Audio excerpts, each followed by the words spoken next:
वासुदेव शर्मा जी, गाजियाबाद से। राधे राधे। राधे राधे महाराज जी। महाराज जी, राधा रानी की कृपा से सब अच्छा चल रहा है। घर में बच्चा खाना जूठा छोड़ देता है तो मेरी धर्मपत्नी उस भोजन को बाहर रख देती है ताकि अन्य पशु जीव जंतु से खा लें। क्या ये करना गलत है या नहीं, कोई गलत नहीं है। नहीं, वो अधिकारी हैं, वो जीव इस बात के अधिकारी हैं। जैसे जो अपने से बच के बाहर किया तो जैसे श्वान आदि है, कुत्ता आदि है, जो और पशु पाले तो उसमें कोई बात नहीं। फेंकने से, गाड़ने से अच्छा है किसी जीव के पेट में चला जाएगा तो ठीक है। कभी कभी अपराध सा लगता है कि बच्चे झूठा छोड़ रहे हैं कि हम किसी वैसे वो तो बच्चे हैं, पर चाहिए ये कि अपनी थाली में उतना ही परोसे जितना आप पा सको। उतना अधिक अपने को अंजाद होती है ना, इतना पा लेंगे। अगर बाई चांस कभी बच जाता है, कोई पशु पक्षी पा लेता है तो उसमें कोई दोष की बात नहीं है, उसमें कोई अपराध। बच्चे हैं, छोटे हैं, वो डेली ही छोड़ते हैं। वो उसमें कोई अपराध की भावना नहीं। पर बहुत अच्छा है, अपना जूठा किसी को ना खवावे। अपने को लगता है ज्यादा है तो पहले निकाल कर रख दे, फिर पशु पक्षियों को दे दे। लेकिन अगर ऐसा हो जाता है, बच जाता है और आप बाहर रख देते हो, कोई पशु अपनी भूख मिटा लेता है, उसमें कोई अपराध की बात नहीं, कोई अपराध नहीं इसमें।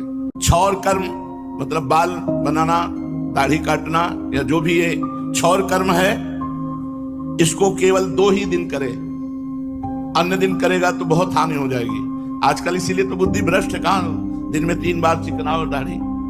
अरे इसकी पद्धति है क्षौर कर्म की। सोमवार के दिन जो शिव उपासक है या अपने पुत्र की उन्नति चाहता है, उसको सोमवार के दिन क्षौर कर्म नहीं करना चाहिए। मंगलवार के दिन क्षौर कर्म करने से अकाल मृत्यु का योग होता है। सुन लो ध्यान से, यह आप्त काम पूर्ण काम महापुरुष की वाणी है। मंगलवार को दाढ़ी मूछ बाल कटाना मुड़ाना, जो भी ये क्षौर कर्म मंगलवार और शनिवार को ये अकाल मृत्यु का योग पैदा करता है।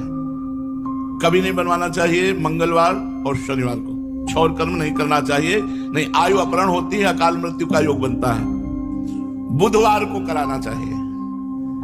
बुधवार को सुख और ऐश्वर्य की वृद्धि करने वाला होता है क्षौर कर्म। और शुक्रवार को करना चाहिए, इससे लाभ यश सुख ये प्राप्त होता है। 2 दिन है क्षौर कर्म करने के लिए, बुधवार और शुक्रवार। मंगलवार और शनिवार को आयु अपहरण होती है, अकाल मृत्यु का योग बनता है। और रविवार भगवान सूर्य का दिन है। इस दिन क्षौर कर्म करने से धन बुद्धि धर्म इसकी हानि होती है। और बृहस्पतिवार गुरु का दिन है। इस दिन लक्ष्मी मान और भक्ति की हानि होती है। इसलिए सप्ताह में केवल 2 दिन ही हैं जिसमें क्षौर कर्म किया जा सकता है, बुधवार और शुक्रवार। सोमवार को भी थोड़ा उसके लिए जो शिव भक्त नहीं है, जो अपने पुत्र की उन्नति नहीं चाहता है, वो बना। अब यहाँ रोज बनाते हैं, तभी तो बुद्धि भ्रष्ट है। कौन सुख शांति को प्राप्त हो रहा है जो शास्त्र मर्यादा को नहीं समझते। हफ्ते में 2 दिन बहुत है, शुक्रवार और बुधवार, इसको क्षौर कर्म करना चाहिए। जैसे लोग घर बनवाते हैं ना, एक राक्षस का चेहरा टांगते हैं, नहीं टांगते? ऐसे दांत निकाले ये राक्षस, बोले कोई उल्टा जूता टांगता है। अरे भगवान की छवि टांगो, भगवान का नाम लिखो, जूता चप्पल टांगने से कल्याण नहीं होने वाला। तो हमारी जी बुरी नजर वाले तेरा मुंह काला। मर्जी उससे जूता टांगने से नहीं होगा, कुछ नहीं होता, इससे कुछ नहीं होता, इससे कुछ नहीं होता। भगवान का नाम जपने से मंगल होता है। हाँ।